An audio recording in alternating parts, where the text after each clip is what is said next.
তোমরা যারা যারা বানারস গেছো ওরা জানো যে বানারসটা কিসের জন্য ফেমাস। হ্যাঁ হ্যাঁ, আরতির জন্য তো বটে, তার সাথে আর কি জানো, ঘাটের জন্য হয় বাবা।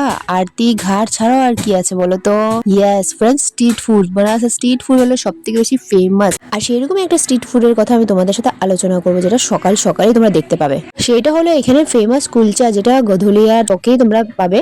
আর এই কুলচা বানানোর যে টেকনিক, সত্যি ফ্রেন্ডস ফার্স্ট টাইম দেখে আমরা নিজেও ভয় পেয়ে গেছিলাম। এইভাবে আগুন উড়ে সবার মুখে চলে এসে, কিন্তু কোনো প্রবলেম হয় না অবশ্য, সবাইকে একটু দূরে দূরে থাকতে হয়। আর এই কুলচাটা বানানোর স্টাইল দেখেই ফ্রেন্ডস আমি তো একদম ফিদা হয়ে গেছে। তো ভরে ভরে বাটার দিচ্ছিল, ভেজেস দিচ্ছিল, দেখতে এতই টেস্টি লাগছিল যে কি বলবো ফ্রেন্ডস। এইখানের ভিড় সেই অমায়িক হয়। মাত্র 2 থেকে 3 ঘন্টায় এই দোকানটা খোলা থাকে। যারা যারা সকাল সকাল উঠতে পারো ওরাই একমাত্র এটা টেস্ট নিতে পারবে। কুলচার সাথে এখানে নারকেলের চাটনিও সার্ভ করা হয়। প্রাইস নেয় মাত্র 80 রুপিস। হ্যাঁ হ্যাঁ, প্রথমে দাম শুনে আমি একটু অবাক হয়ে গেছিলাম, কিন্তু খাওয়ার পর আমার সব শিকার দূর হয়ে গেছে। বানারসের আদার স্ট্রিট ফুডের সাথে এটাও কিন্তু আমার মাস্ট রিকমেন্ডেড বাই।